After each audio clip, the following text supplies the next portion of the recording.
views and opinions expressed by callers, guests, and hosts do not necessarily reflect those of the Black Talk Radio Network and Black Talk Media Project. Black Talk Radio is new black media for the new millennium.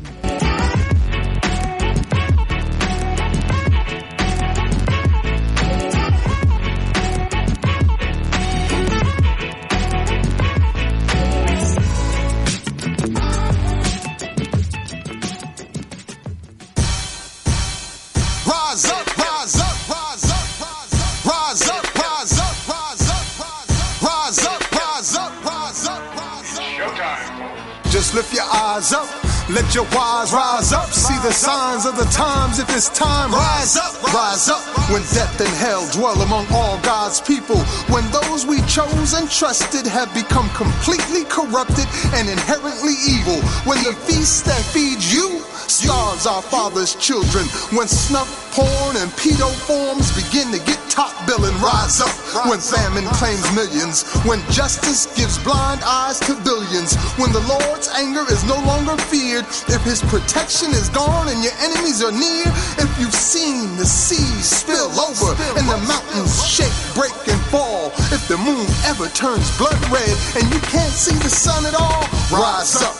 No matter if the prize is high in the skies. Welcome to New Abolitionists Radio on the Black Talk Radio Network, a program that seeks to educate, inform, and agitate on the issue of 21st century legalized slavery, currently hosted by social activist and spoken word poet Max Parthas and Black Talk Media Project founder Scotty Reed, with commentary by guests and callers like Otis Griffin.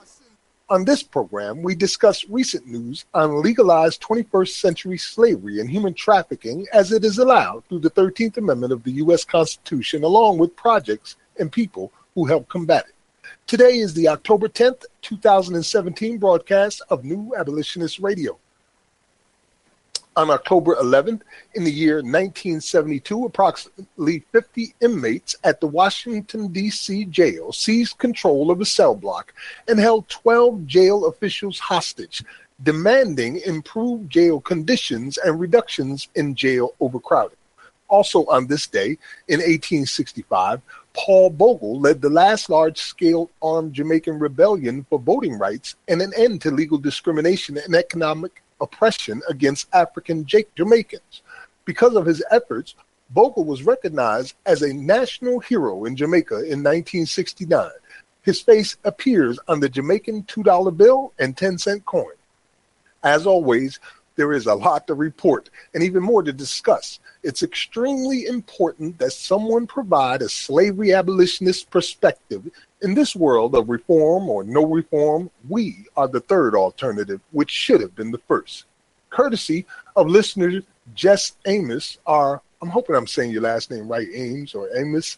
Our abolitionist in profile tonight is Real Cheadle, abolitionist, teacher, peddler, keel boatman, and maker of pewter buttons. Courtesy of listener Michael Williams, in the segment For Freedom's Sake, A History of Rebellion, we will remember the Creole case of November 1841. A rider of the 21st Century Underground Railroad is Desmond Ricks, 51, a Detroit man who served 25 years in prison for murder based on sham evidence, was released in May after new tests supports his remarkable claim that Detroit police intentionally pinned him with a homicide in 1992. You got a question or a comment? Want to join the conversation? You can call toll-free at 1-866-510-9025. You can chat with us and others by logging in at uberconference.com/Black Talk Radio Network. Once again, I'm Max Parthas. What's happening, Brother Scotty? Hey, what's up to you, abolitionists? Max Parthas. Great to hear your voice, man. I miss you already, man. I already expressed to you privately, you know, I feel some kind of way about you leaving South Carolina. I mean, you know, that's a lot closer than Ohio, but hey, you got to go where the work takes you. Yes. Well, I don't know if I ever going to call anything like what we do is work, man. But yeah, I got to go where this is seemingly taking us, you know. It absolutely is work. It absolutely is work, and somebody's got to do it, and you've been a tireless soldier. It take work. Slavery's not going to end itself. Slavers are not going to bring an end to the system of slavery, so it's going to take people like you, Max, and our listeners to do it. Thank you. Thank you very much, man. Now, I'm going to miss South Carolina. This will be my last broadcast here from South Carolina if everything goes according to plan. But plans, what happened with those. But I'll find out for sure tomorrow when friends are coming in from Ohio, and their plan is to just go ahead and pack us up and take us and let's go.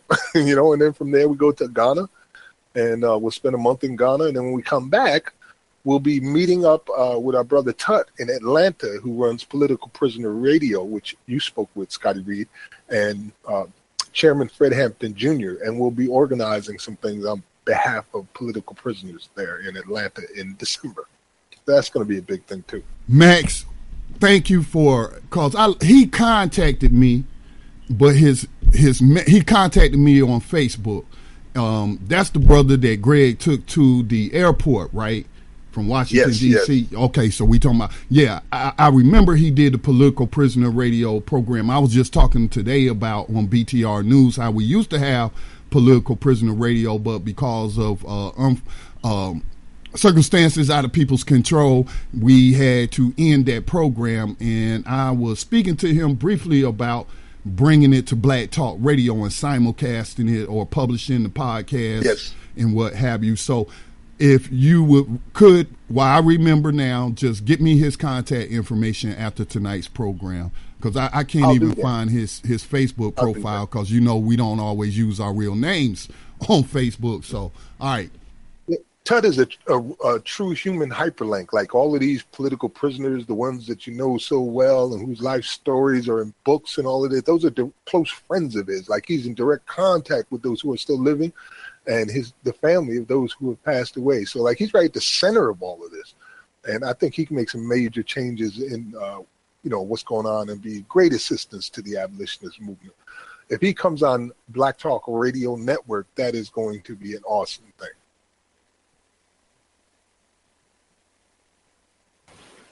So yeah, man, it's been a week, and it's a little melancholy here because we're saying goodbye. Like I said to Brother Davis, we've made some accomplishments. 2 of them in particular I will be proud of when we walk away.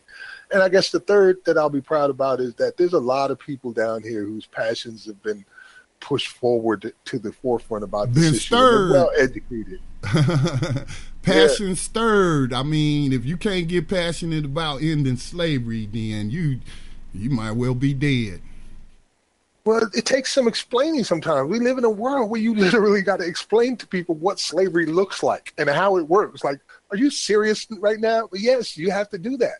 And then you got to offer them an options on what to do. Unlike the 13th, the documentary, one of its flaws, it didn't offer any options on what we should do. It didn't even mention abolition as an alternative. So you got to do those things too. It's just strange, Scotty, but we really got to describe slavery to people. And and you and I and all the abolitionists, I mean, we tell them everything you can imagine. Pre-1865 is happening in some shape or form right now in this injustice system. You just pick something, you know what I mean? And I'll show it to you right now. Like, today is one of the stories that's coming out today about the gladiator fights in a juvenile detention facility out in Florida. And the media had to do this, again, groundbreaking reporting and researching to discover what was going on here, where these children, because that's what they are, were being brutalized, forced into fights by the guards themselves, betting on the fights. The guards would have teens sometimes sexually molest other children for their benefit. It's just a terrible story, man. That's something you would think about in 1860. You know what I mean? Not in 2017 with children in a for-profit prison. Yeah, I'll put the story up in New Abolitionist Radio. That's not something most people, they wouldn't see it in the context of slavery. So, again, that's why we came together 5 years ago for the education piece. People need to be educated on this issue, and we're starting to see the fruits of that labor for 5 years, which resulted in a documentary, a number of hip-hop songs that's mentioning slavery was never abolished, statements from major celebrities on slavery, not really promoted majorly, but, you know, like Common, that piece we ran when they were at the White House. And the White House. Yeah, and saying that. So what were they saying? Freedom gonna come or something, but an acknowledgement that slavery was never abolished. And talked about the 13th Amendment right there in the White House. Exactly. So, Check Amendment 13. So we just had to keep doing that and educating more people, because we keep seeing that abolitionists multiply. If you can explain in such a way, you have to sometimes come down to people's levels, and you have to use different metaphors sometimes. But that's why I don't like metaphors like professional athletes making multi-millions of dollars every year are slaves. When we got people who are in pens, in cages that they call prisons, sewing the American flag, that the NFL players are taking a knee to raise the issues of an element of slavery, which is police brutality. So when you could break it down, make those connections, you don't have any other option but to be an abolitionist or to be pro-slavery. And by your silence, you pro-slavery on that issue. If you're calling it anything else, you're a hindrance to that effort to stir passions in the masses, to rebel against this evil system of slavery. Yes, sir. 100%. So, yeah, man, Gladiator freaking school for children. It's a hell of a story. It's one of a number of stories that we got today to go over. In the meantime, you look at mainstream media and their concerns is who called who a moron and what this idiot in the president's seat is saying today. Well, it never makes any damn sense anyway. He just, like, this dude is leading us to the brink of annihilation. And we got a bunch of courtesans that are sitting behind cameras, more concerned with getting attention from him or not getting it than they are with reporting the truth.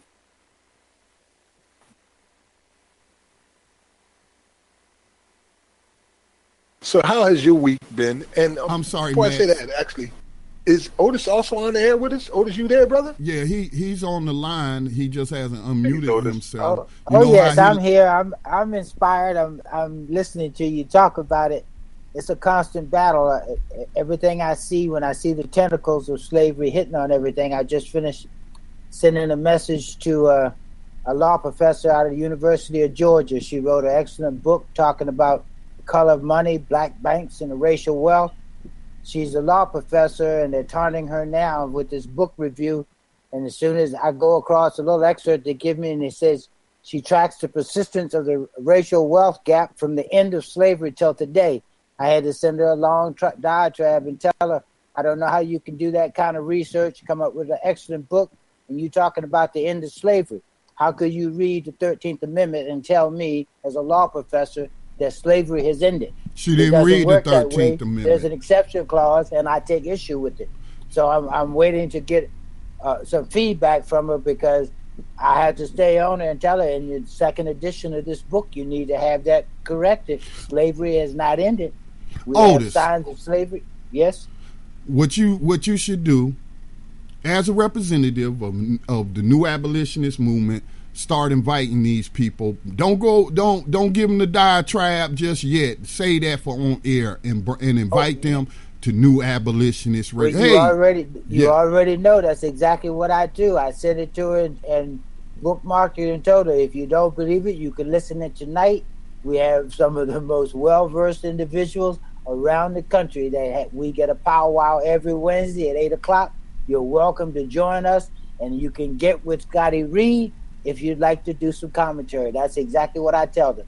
You can join us in the audience that gets it straight. Slavery has never ended, and that's what we're about. Abolition of slavery. We're not trying to abolish prisons. We're not trying to abolish the prison, industrial complex from illegal aliens. None of that. We're trying to do away with the exception clause so we can do away with all of the injustices. All of the injustices. All of them. Everything in line with it. Right. The domino effect. Just hit it where it hurts. Kill the root, and we'll reap the plant later. We'll do something else with it. Word. Hey, Max, I like that analogy that you just used. You know, going back to Tando Radio Show, as you mentioned, being part of the effort to remove that battle flag from their capital and being a part of that. But that's the dominoes effects. Again, sometimes it's just you got to tip something. You just can't stand there and stare at the dominoes and think that they're going to start falling. You got to use some energy to put. If you just push that one domino, then the rest will fall. So we got to push as many dominoes till we find that key domino, and it's all going to fall. And I say that key domino is slavery. If you don't name it, there's nothing you can do to claim it or dismantle it. Call it what it is, slavery. Call it what it is, and we all need to come together under that. It's not an adjective like employees that get called out at their work. It is a noun. It is people enslaved, but put in cages and carted all over this country, flown all over this country. They have complete airlines and trucking and busing industries that move slaves around, bodies, human beings. It's slavery. It's active slavery today, and it's a multi-billion-dollar industry serving everything from food to your Frito-Lay and your McDonald's fry package. Everything. There's nothing it doesn't touch, including your home. I was asked not too long ago, a few weeks ago, by one of my comrades in the abolitionist movement about why it's so important that we call this slavery, because that was one of the things that I kept pushing forward in my speech in D.C. That was what I talked about. It's very important that we name this thing, that we call it what it is. If it's good enough for the Constitution, it's good enough for your lips. So the question is not, why aren't we calling it slavery, but why are you calling it slavery?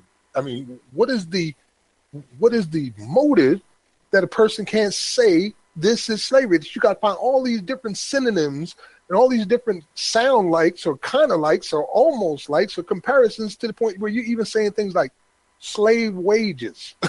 You know what I mean? Like, where do you think that comes from? When you're talking about people in prison getting slave wages, it's like you can't add two and two together. It's important because we can prosecute people for slavery. We can hold people accountable for slavery. We can free people who have been enslaved. These are all things that are, international laws we can work with and national laws. But when it comes to mass incarceration, there is no law against that. There's nothing that protects you from mass incarceration. There's nothing to protect you from policeteering. There's nothing to protect you from injustice in the courts. Those things just keep going on. There's nothing to protect you from racism in the courts in the way that they're applied today. But there are things that can protect you from slavery. There are ways where we can hold these slavers accountable for their crimes. And that is the key difference. That's why I don't want to abolish prisons. And we should get into some of these articles as we only got, like an hour. I think we covered two of them already. Yeah, but let's name them so the people, and I'm sure you've been posting them to our page on New Abolitionist Radio on Facebook. But see, that's the issue. One of the articles, if we could go into that, whoever has that up, if we could go into that article that's talking about prison abolition and saying abolition, and never mention slavery. See, I took issue with that because I don't want people to get this abolitionist movement that I'm a part of through this program in our groups to think that I want to abolish prison, because we got to have a place to put these slavers. Okay, that's my biggest argument right there. That's holding people accountable. We ain't gonna put them into slavery. We gonna put them to work, but we gonna pay them for their work. But hey, they got to be held accountable, and so I'm not about to abolish prisons. Am I for putting people in cages and all that? I mean, prison is just a name for a place. Okay. So it can be more humane, but I'm not into, because see, then you're talking about home confinement, where you wear an ankle monitor. That's still an element of slavery. Okay, so I'm not into abolishing prisons. I'm into abolishing slavery. That has been putting some confusion in people's minds who are not well versed on this issue. Because somebody asked me today, said, "Oh, I'm glad you cleared that up." When I said I'm not, I want to abolish slavery, not prisons. Okay, if you abolish slavery, then you'll see the prisons disappear. You won't need so many of them, but we still need a place to put Dick Cheney, any of these CEOs and profiteers from slavery. When we had that day that slavery ended, that Max wrote about. But that person said to me, "I'm glad you cleared that up, because I have many stupid questions." There are no stupid questions, sir, and you are welcome to call in and ask those questions, and we'll give you an answer. So no, people who rape people, who murder people, who engage in slavery, we want to put them in prison. So I'm not about to allow myself to be connected to any kind of prison abolition movement, because I don't know what that is. Well, the word abolition has been around a long time, and we are certainly not the first to promote the 13th Amendment. We have been among the most successful to get it out there in the way that it is right now. And that's thanks to the right people at the right time with the right technology. It's just simple as that. And anyway, The Abolitionists is a magazine that was launched by Critical Resistance back in 2005. So back in 2005, they were already putting out magazines called The Abolitionists, and they had adopted the slavery abolitionists, mantle as their successors, but they had applied it towards prison abolitionists and abolitionism. And this was a lot to do with people like Angela Davis, who really wanted to aim more at getting rid of prisons out of our system. She was a person that inspired me to become a slavery abolitionist, like literally, because of the way she broke it down.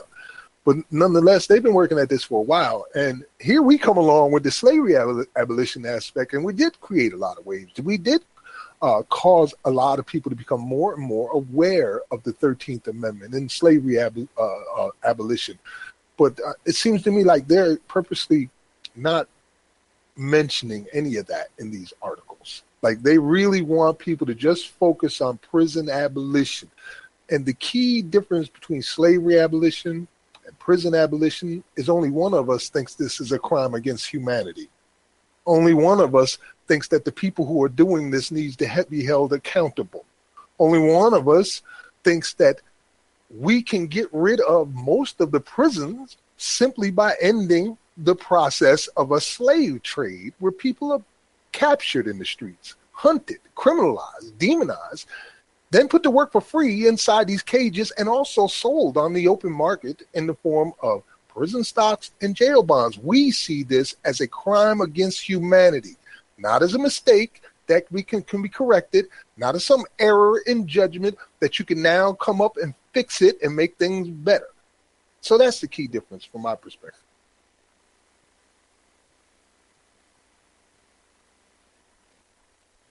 I mean, if they saw it as a crime against humanity, they would be fighting it as such. Right, not talking about, abolishing prisons. So we got to get on the same page with this. And until we do, there's going to be a narrative war.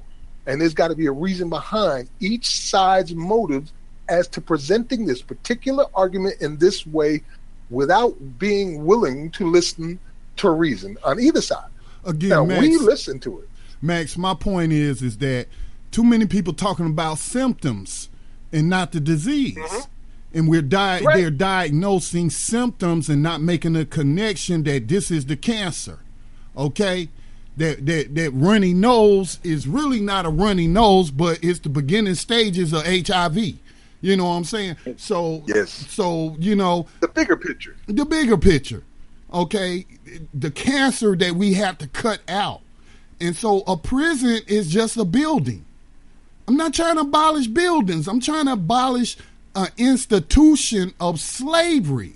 Okay? Those buildings are just part of an institution. That's where they warehouse the bodies. That's right. where they work the bodies. That's where they lease out the bodies. And so, I'm trying to I have to cut out the cancer, and the cancer is slavery. It says so right there in the Constitution. If the 13th Amendment said, if this is what it said instead of what it actually says, if it said slavery and involuntary servitude shall be abolished, period, in the United States of America and all territories that it's occupying and holding against people's will, that there'll be no slavery, period, then I might go along with the diagnosis of mass incarceration or overt policing or something like that, because slavery was abolished. So it's got to be, we got to find what's the root cause.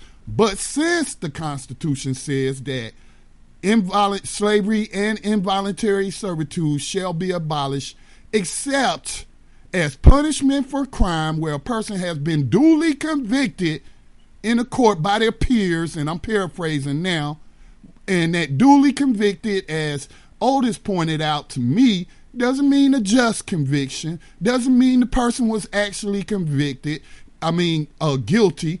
It just means we went through the legal process. And so they have constructed a legal process by which to put people into slavery, and that's why I'm focused on slavery and not the building. Do away with the legal vehicle that enslaves a human being and subjects them to being housed like an animal and used for profit, to take away their liberties, to treat them less than human.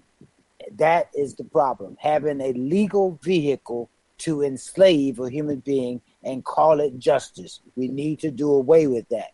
We want the people who have been inhumane and have worked in a system that they know is corrupt. We want them in prison. We want them to suffer the fate that they heaped on people that they knew were innocent. We want to take away that vehicle. Slavery needs to be abolished. And take those people out of power. Well, let me read some of this article here that we're referring to. Everything that we talk about, we put it on New Abolitionist Radio on our Facebook page, and it's also on the Black Talk community page as well under Abolitionist, Black Talk Radio Network community page under Abolitionist. So if you're not a member, you should become one so you can see it there, so you can follow the conversation. Scotty, you may have noticed lately, I've been trying, instead of just like reading through the whole stories, to incorporate them into the conversation, and talk about them in that way, to be able to try to get a few more stories out where people can do some work, and go look at the actual articles and read them every now and then, other than us having to read them word for word. But let's go with this one here. It's from Portside, and it's called What Abolitionists Do. Abolition has always been a bold project, whether in response to private property and 19th century chattel slavery or the prison industrial complex of the last half century. Abolitionist movements have there's already an error in the logic of what they just said of the last half century. Like in 1928, they didn't allegedly abolish convict leasing in Alabama. Like they weren't using convict leasing back then. But anyway, let me read the rest of it, because I could do that on damn near every line. The stubborn immediacy of the demand disturbs those who hope for resolution of intractable social problems within the confines of the existing order. To them, abolition is unworkably utopian and therefore not pragmatic. Critics often dismiss prison abolition without a clear understanding of what it even is. Some on the left, most recently Roger Lancaster and Jacobin, described the goal of abolishing prisons as a fever dream, demand to destroy all prisons tomorrow.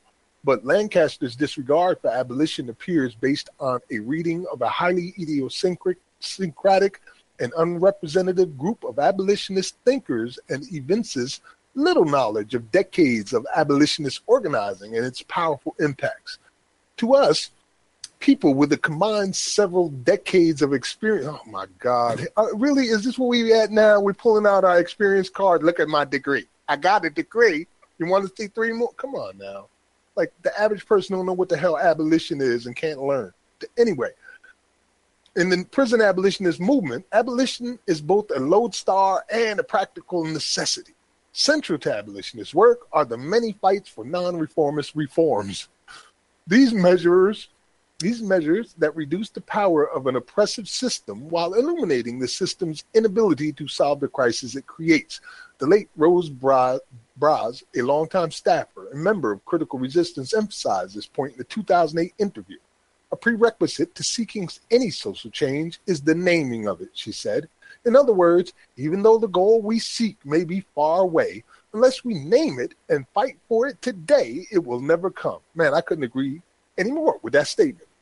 This is the starting point of abolition, connecting a radical critique of prisons and other forms of state violence with a broader transformative vision. I'm going to read one more paragraph and that's it. That's about all I can have.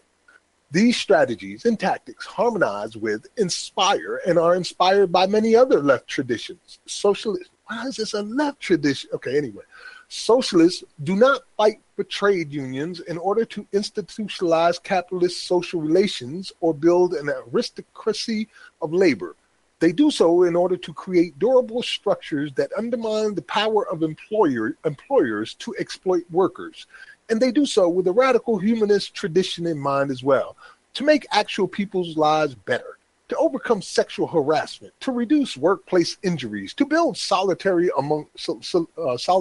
among workers, and ideally to create the new world in the shell of the old. Such an analysis is also reflective in abolitionist organizing. As Braz emphasized in another 2008 interview, prisons and horrible conditions go hand in hand. Prisons are about punishment, warehousing, and control. The prison industrial complex, PIC, systematically undermines the very values and things we need to be healthy. Okay, that's as far as I want to go through on this one right there. Okay, comments? I sped read, or some people call it speed reading, looking for one word: slavery. Slavery. I did not find that word. Okay, they may have gone back and edited and added the word. But, you know, again, in the very beginning, it says, whether in response to private property in 19th century chattel, slavery, and that's the only place it's listed. That's it. Okay. So I missed that one. All right. But it's very convoluted. It is just mentioning too many different things. Did I hear the term non-reformist reform? Yeah, I was like, what the hell? What the hell is that? There was a lot of what the hell are you talking about? It's like you just use these big words that mean, and then you generalize and the left does this and socialists do that. And who the hell talks like that anymore? That's why you got all of these degrees, huh? Because you talk like that.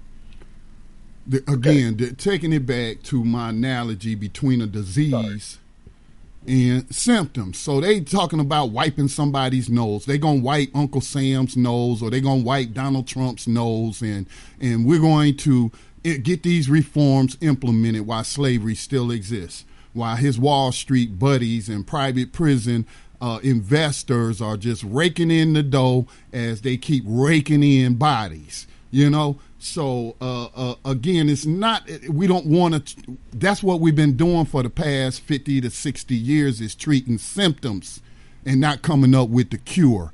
And so I would say the critical resistance, that it is very critical that you start naming what you're resisting and not give us all these different things, because like Malcolm X said, man, you can't make it that complicated for a very uneducated mass of people. And we know that the education system has prevented people from critically thinking and dumbing them down and not presenting to a high school student the text of the 13th Amendment. How you going to go over the Civil War and then you're not going to discuss the meetings and the letters that Lincoln had with Confederates to come to a compromise to end the war and keep slavery going, and then read the 13th Amendment and then have an open classroom discussion on that? So we know that this has purposely been hidden. So that's all I would say to them, is that you're diluting the movement. You're confusing people.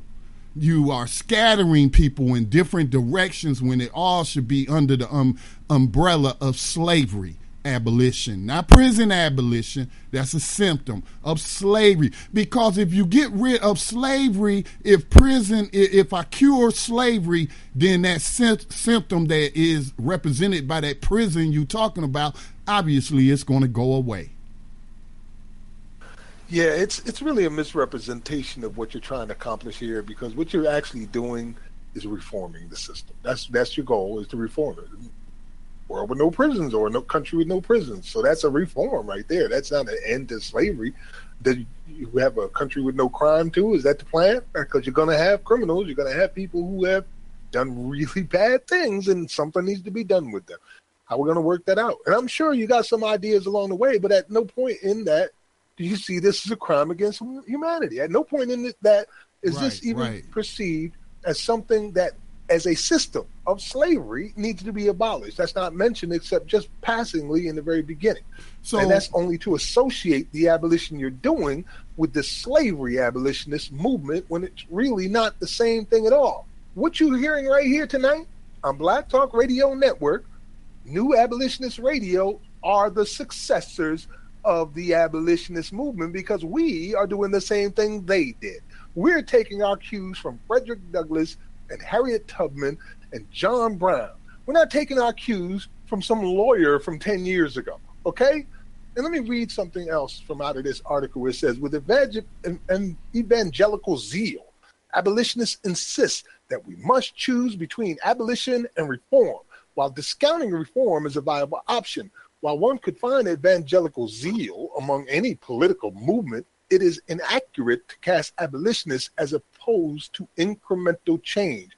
Rather, abolitionists have insisted on reforms that reduce rather than strengthen the scale and scope of policing, imprisonment, and surveillance. What I'm hearing right now is what they call gradualists back in the 1800s. People that thought, you know what? We don't need to let these Negroes go free right now. We could work it out over 30 years, 40 years. We could gradually emancipate them. And there were a lot of gradualists. And that's exactly what you sound like right now. Whereas we, on the other hand, see this as a crime against humanity. It's slavery. Those people deserve their freedom right now. Like, if I could open up all the doors for all the people right now in jails and prisons for nonviolent or drug-related or debt-related crimes, I would do so, because they deserve to be free right now. Not their children need to avoid it, so we're going to put these things into play for another 30 years to affect it right now. So we're immediatists. Right. What they're talking about is that what Barack Obama did, which a lot of people give him credit for, but the crack cocaine disparity. See, again, that's a symptom. So instead of being 100-1 and racially meted out because of how drugs are moved in certain communities, you reduce it to 18-1. So that's that gradualism, when nobody should even be in prison for that. If they got a drug habit, then they should be in a drug rehab if they so choose to be in one. If they got an economic problem where they ain't got no job, so they forced to engage in the only markets open to them, then you give them a job. You give them a real constructive job or whatnot. But no, you're right, Max. Gradualism. And again, no accountability. Because in order to implement reforms, then you're conceding that you're negotiating with the slavers, okay? And that you don't plan to hold anyone accountable. I just point people to what you wrote years ago. The day slavery ended, what it would look like, what it should look like. Okay, that's as simple as I could put it. I don't know if you got it handy, but if you could post that link where you talk about having like Nuremberg style trials, that's what I want to see. But I will take any man, woman, or child that I can get free with gradualism, but they're talking in like 10, 20, 30 years. You know what I'm saying? No, I'm talking about slavery abolitionists, and that should have happened yesterday. Otis? I say if you eliminate the ability for prosecutors to duly convict someone, they'll have to go back to doing what prosecutors should do, go with the evidence. You take away the loopholes to legally enslave a human being. You make it so that they can't saddle someone and coerce them into pleading to something that they're not guilty of. In other words, make the system a system of justice. If all they have to do is go through a dog and pony show, force someone through a system, and now it's okay to enslave them, it's an unjust system. You take away that lure, and then you're going to eliminate the 1 million to 2 million that go through this system, not including what they won't keep telling us when we talk about slavery. I'm starting to find out they're not even including jails in this system. When they talk about prisons, they're talking about state and federal level. They're not telling us that most of these cities and states have regional jails, and those people that are sitting in there waiting to be processed aren't even counted. So there's millions they haven't more been people convicted of tied up anything in the penal system. Right. Never been convicted. Just like the people we went over last week that were sent to the chicken farm. They were sent there and never ever convicted. So the system has to be stopped. Slavery has to be abolished as a legal tool to enslave human beings. It has to stop. And then you can go and reform your justice system. I'm with you on that. There's a whole lot. When you find out people like Harry Connick's father, who did it for 20 years, I happen to know from living in Dallas, Henry Wade's justice system is named after a man that did it for 3 decades, that fabricated false evidence. Yeah, he was a prosecutor. The prosecutor, that's right. Henry Wade was one of the best known in Dallas. The justice system is named, the building is named after him in Dallas. He had 3 decades of cases that he fabricated evidence, and he never once was prosecuted for any of that. That's what you can go back and reform. But slavery has to be abolished. Yeah, those people got to be prosecuted too, though. That's what I'm saying. They got to be prosecuted as well, and the victims got to be paid reparations. Exactly. Okay? So, but I'm glad, Otis, because that was on my mind and it escaped my mind, that the perfect example to what they're talking about. So you abolish prisons. Again, we're talking about a building. We're talking about how that building is designed, now warehouse as many human beings as possible. So, if you do some non-reformist reform, that looks like that story we talked about last week, Otis, the so-called Christian Rehab Center. And so if you could just briefly, Otis, give us a recap on what abolishing prisons would look like, because that's what it would look like.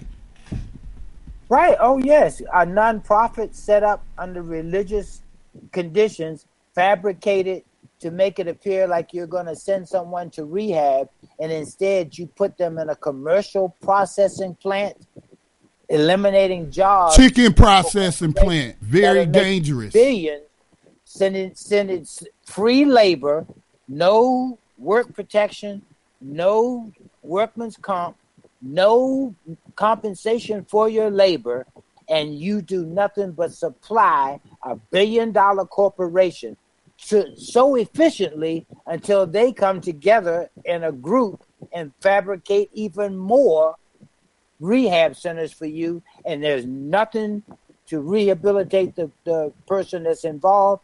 There's not even any conviction, and the only people winning are the judges, the people who lock them up, and you also have cheap labor guarding them.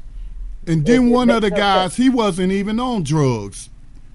Right, exactly. He just had child support payments were behind. He fell delinquent on his child support payments, and they put him in jail for a year. They said he needed a good work ethic. Ended up with a mangled hand. His workman's comp was stolen from him. And that's happening all over this country. If you take away the legal right to enslave a person, all of those other things can be reformed.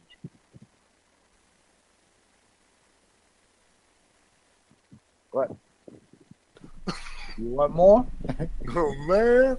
But we gave that a bump, that story, because a lot of different other articles have been coming out on that as well, and people starting to wake up to these chicken farms and what's going on. I, for one, am no longer eating chicken from anywhere other than my own home. And I've said it on New Abolitionist Radio several times over the years. When my younger brother, my baby brother, was 10 years a slave in North Carolina, he worked on a turkey processing plant. Yeah, that's what they do. And let me go back to the reform thing, the gradualism. I just want to put some things in perspective, numerically speaking. We have about 15 million people a year that go through our prison systems, whether it be through the probation and parole, the prisons, the jails, the youth detention facilities, or the immigrant detention centers. It's about 15 million bodies a year going in and out. In 30 years, that'll be 450 million bodies that have went in and out of that system if nothing changes. If it don't grow at all, that's 450 million bodies. That's more than there are people in the frickin' United States of America. There's only 320 million people in the country. But we'll have, in 30 years, seen some of them repeated, with a total of 450 million bodies going through the system. In 30 years, at the rate that police are killing people now, at 1,400 people per year, we'll be talking about 42,000 dead bodies in 30 years. 42,000, not 4,000, 42,000 in 10 years. That can't wait. You're going to come and look at me in 30 years from now and say, see, Max, it was all worth it, wasn't it? Could you do that? I don't think you could do that. That you could tell me that those 42,000 dead people were worth the wait. Okay.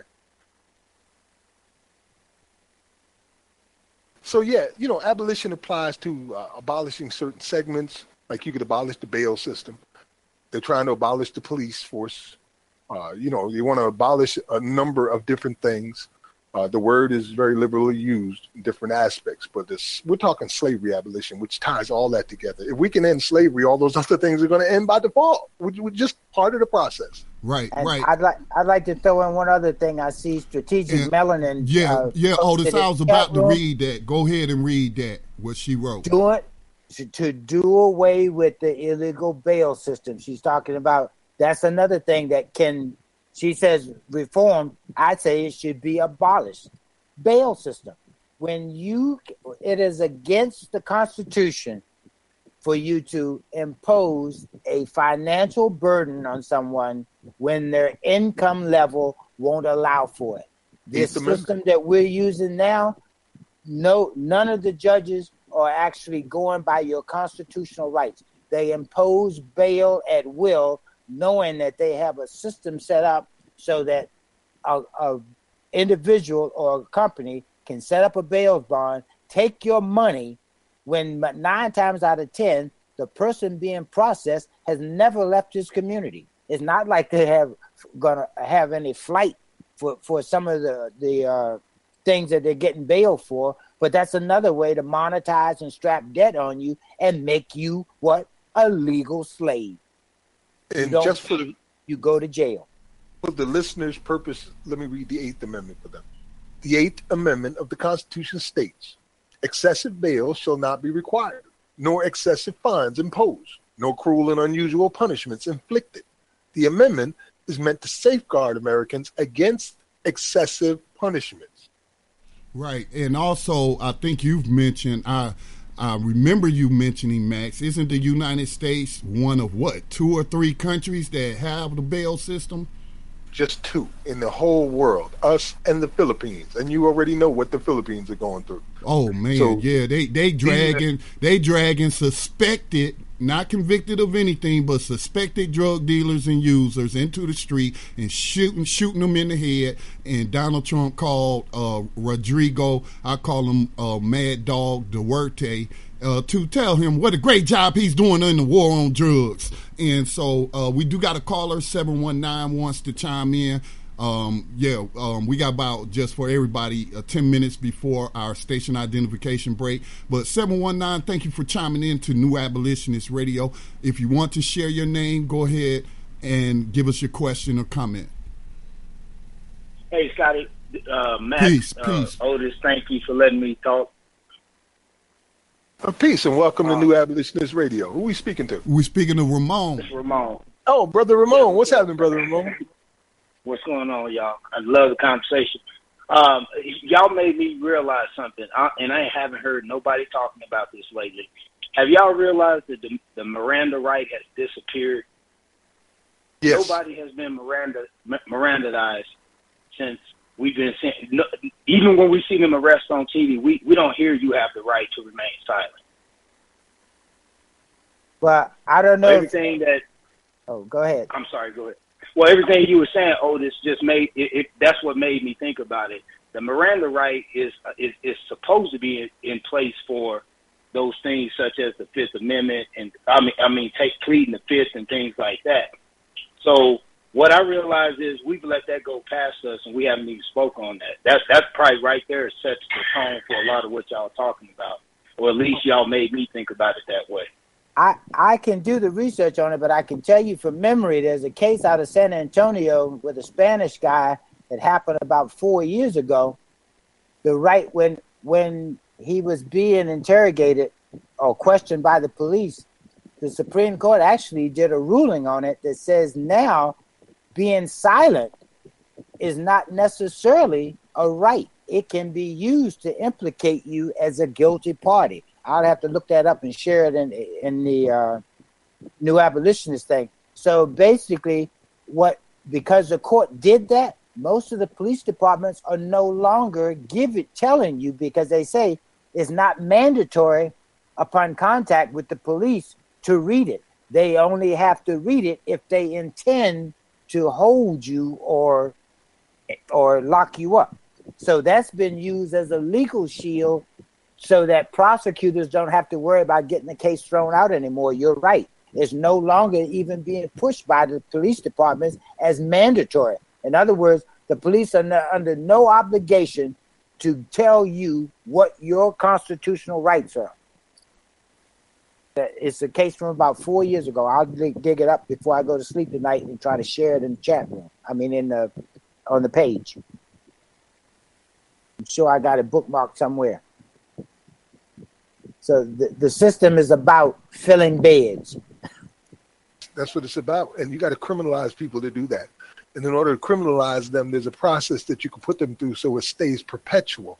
And that is unemployment, poverty, crime, incarceration. Unemployment, poverty, crime, incarceration, over and over and over again in a circle, generation after generation. Just keep taking the jobs away, putting them somewhere else. If you've lived through that, you know what I'm talking about. Yes? Max. Yes, sir. Being that you guys mentioned, I heard one of y'all mention child support earlier. Myself being someone who has still dealing with arrears on child support, I would have to agree with y'all that the number one system when it comes to, children being involved, child support, their whole gamut, as far as I'm concerned, is about if you don't have the money, you got to just go to jail. So we don't even care if you got the money at this point. And it's almost like they want to set you up into that position. Yeah, and that makes no sense at all. Makes no sense. They suspend your license. They can prevent you from getting loans. These are things I don't know if people, maybe listeners online do or do not know, but these things can go, just child support alone can destroy a non-custodial parent's life. Right. In the sense of if you're looking for conventional help. Walter Scott is a perfect example. Exactly. He died over child support. Yep, perfect example. Walter Scott. 3 times he lost 3 different jobs to being arrested over arrears and child support. So how in the hell is putting them in jail and making them lose the job helping to get this bill paid? It's not, because that's not the purpose of it at all. But Max, there's even situations where people have been fired because of it. See, those are stories that don't get talked about either. See, when they started talking about all this, credit, what's your references and all this stuff, people have been losing their jobs over just having child support arrears or just having child support. We don't talk about that. The other thing you mentioned too was the suspension of license. That's another trick that they use that keeps you in perpetual poverty. How the hell are you gonna get a job? You don't have a license. When my son just got out of prison after 15 years, the first thing that they did was send him right back to court in order to suspend his license with some motor vehicle violations from when he was 17 years old. They put a $2,000 fine on him. So now he's just got out of prison trying to find a job, but you're not going to let him have the right to drive a car until you extort another $2,000 out of him. And that prosecutor had discretion to dismiss those charges because they've done it in Charlotte. They've done it for me, where I had some old fines in from like 1980 something, and it's like year 2000 or something. And so I go to pay it. Yeah, and he like just. I didn't mean to cut you. I'm sorry, bro. Go ahead. But yeah, I'm just saying the prosecutor doesn't have to prosecute that. They can write that off. Well, New York City. Let Ramon finish his thing real quick, if you don't mind, Otis. Just want to hear the rest of his comments. Go right ahead. Well, I just want to add to it. I want to be a part of it. Here's what I'm saying, too. Something else they don't tell you. When you go to prison, they're supposed to automatically stop or reduce child support down to your see, if anybody's been on child support, they know that the non-custodial parent and the custodial parent has to put in a wage report. Well, when you go to prison, you're effectively zero income. Child support is supposed to retroactively kick in and say he's not employable and he's not gainfully employable. So we have to stop collections. They don't stop collections, and a lot of men don't. I didn't know this either. Sitting up in jail, they keep you on full. So let's say you went to jail with $100 a month to pay on child support. If you go to prison, they don't say, well, let's stop it or reduce it based on his income, even though that's what the child support guidelines say you have to do. But unbeknownst to us, we go to jail and that bill is racking up. But for anybody that's on the line listening today that may be facing, I hope you're not, but if you're facing some time coming up, these are things you should get in order before you go out. Go to the child support agency, have them recalculate your income based on what your future is, and if you're going to jail, obviously it's going to be zero.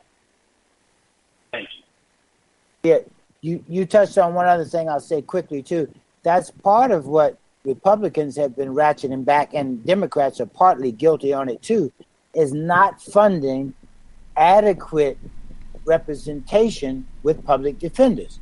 That they don't tell you what your rights are because their cases are overloaded and they do nothing but process you through a system. Everything done in a courtroom now is about how quickly they can do it, calculating money when they process it. If they put 100 people on the docket, they're calculating how many fees they're going to collect that day so they can support whatever coffers that goes into. Some jurisdiction, it goes to the police. Some it goes to actually supporting the court system and paying for the cleaning contract or for the travel of the judges. So there's no advantage for them to tell you you can have that reduced because they want you paying those fees. Hey, let me also add some things. We got to get ready to go to a station identification break, but address some things in the chat room to clear up something I said. In that case that Max described you, or those charges from 1980 something when his son was 17, and here he just got out of prison in 2017, and you going to still press those charges? I was meant to say the prosecutor had the discretion to dismiss the charges is what I meant. And when you really think about it, like for example, I had gotten a speeding ticket in my old Camaro, 92 Camaro, boy, that thing would fly. In Charlotte, didn't go to court. Here it is a decade or more later, and my license had been suspended, so I'm going to get them back. And so in my process of getting them back, I had to get that cleared up. And he was like, that's so old, I will just go ahead and dismiss that. You're doing this to get your license legit, right? And so prosecutors have that discretion. This is, again, why all people say all politics is local. You know, whatever the policies is that DA directs those of his office to implement, they'll implement. It's like that in Gastonia. They don't try to like throw you up in jail or lock you up. They might start now since Judge Jingles died, which was the chief judge over that courthouse, who was a black man. So they might start throwing them in jail, but prosecutors have discretion. They could just dismiss that. And you think about it, hey, that cop who wrote me that ticket, he might have moved on to another state and joined another police department. Or he might have got fired because he body slammed some old lady in Food Lion's parking lot and it was caught on video. So if he ain't there to be, because I have a right to confront my accuser, and if you want to say that I was doing 80 in a 55 zone, then where's my accuser? That's that cop. And so it makes sense, though, to just dismiss it from a standpoint. But so what happened to Max's son, I would call that a malicious prosecution. They thought they were being generous by setting up a payment plan. Yeah, that's slavery. All right, so let's go ahead, Max, take us to break. No doubt. You're listening to New Abolitionist Radio right here on the Black Talk Radio Network. And we will be right back after these messages.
Podcasts and live program scheduling, visit us on the web at blacktalkradionetwork.com.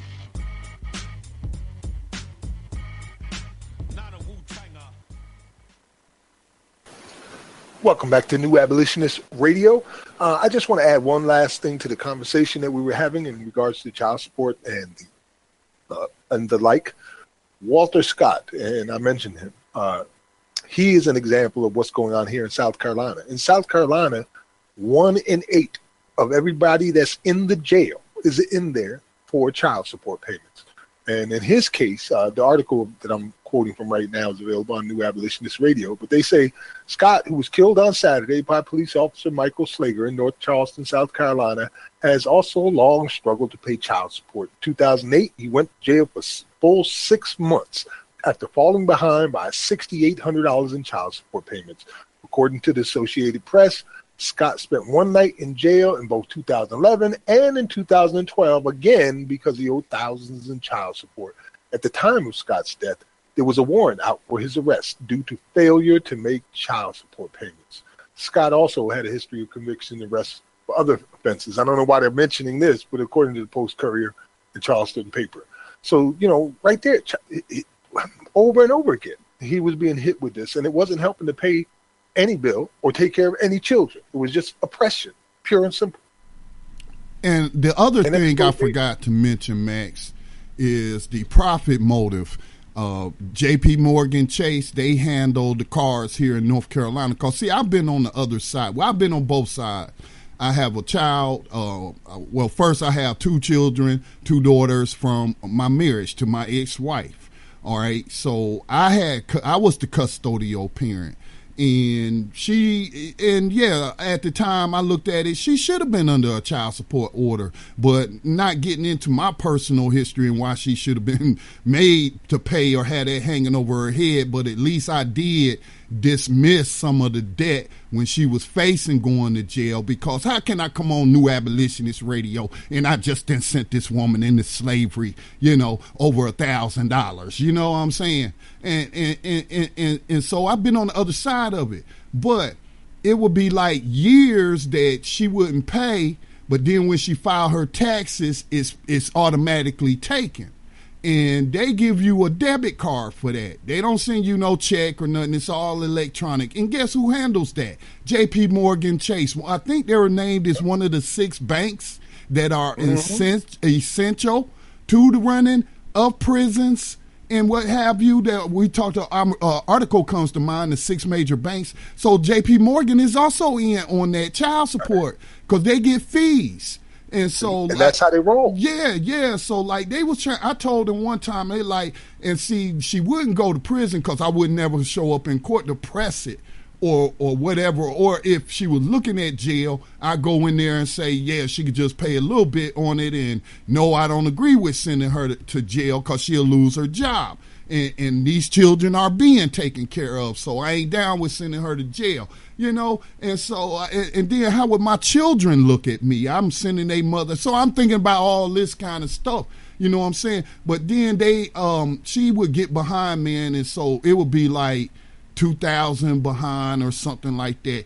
And then, you know, I would request a check whenever they gathered up those funds. And they would be like, no, they forced me into taking that debit card. Just send me a check so I can deposit in my bank account. No, they forced me to take that debit card because they want people to use that card over and over at the major ATMs, use it at the retailer, and JP Morgan racking up money on them fees. So what I did was they didn't send me a check.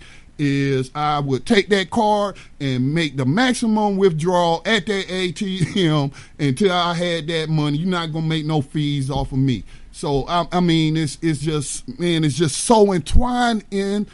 These are symptoms again of that cancerous slavery. Yes, sir. There's 2 stories, Scotty. I don't want to get it to miss tonight, and you're probably going to talk about the one because you already talked about it in detail. I've been listening to other commentators about it, including yourself, and that's regarding the new FBI terrorist threat called Black Identity Extremists. And I remember at one point somebody mentioned that it was an unsourced material, the source of this, and that it may not actually be going on. And then someone offered other evidence to show that the FBI is using this Black Identity Extremists title now, which is a continuation of COINTELPRO. So I would love to hear you tell us about that and what you think on that. And the other one I want to talk about is the Second Amendment story that's came out from Raw Story, which we've talked about before, where it says that the Second Amendment was ratified to preserve slavery. Because we hear a lot of people talking about the Second Amendment right now. You know what I mean? Like they talk about the flag or they talk about the Confederate flag and they don't understand the history of those things and what they really represent. So the Second Amendment is the other one. And it's a great article that came out from Raw Story on it. It's kind of long. I don't think I'll go through the whole thing, but I want to go through some of it. So would you like to cover the identity thing first, or you want me to go into the Raw Story? I will just summarize the BIE, which is a LIE, lie. It's just COINTELPRO. We were talking about political prisoners earlier. So we've been breaking it down every day on BTR News. When I say we, I mean myself as the host and our callers. Abolitionists called in, tag, of course. And we were talking about political prisoners. And so this is no different than the internal memos that the FBI was sending out in the 1950s, 60s, 70s, up until that racist slaver J. Edgar Hoover croaked. And so that's COINTELPRO. Y'all can Google that. You'll find a lot of information.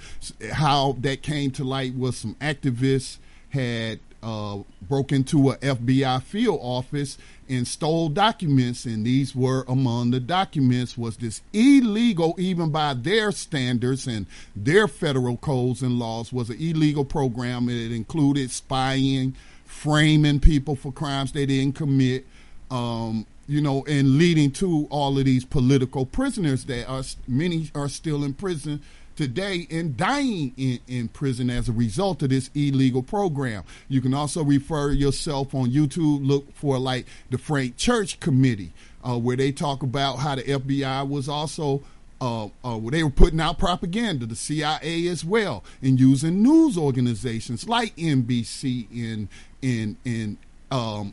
the different major news organizations that's still around, like the Associated Press, UPI, and others. That was actually part of my presentation at the workshop on Revolution Radio at Chronic 2017 that me and Max gave. And so that's all it is, people. It's just a repeat of those tactics. This was not meant for public consumption. It was sent out to all police officers, slave catchers, sent out to all the slave catcher departments.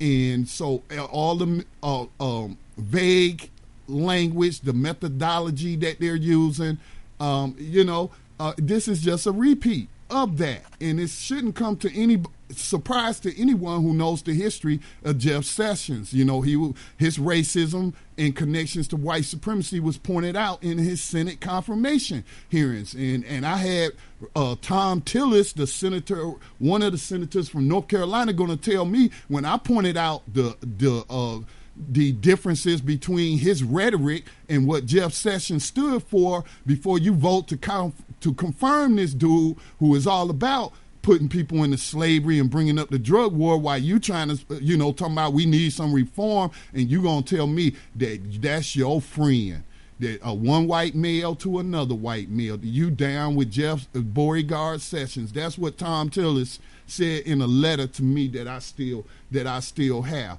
And so it should come to no surprise that the chief law enforcement officer, the FBI, they have a director, but they answer to Jeff Sessions. That's part of the Department of Justice. So it's just a repeat of that.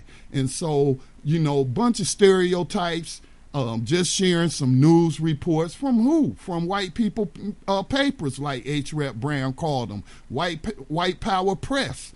And their descriptions of people who have taken, individuals who have taken, alleged to have taken, because none of them made it to trial, but who have alleged to committed acts of violence against police officers, although these individuals of skin color, they will be in the minority of those who have taken the lives of police officers. That's number one killer of cops is white males.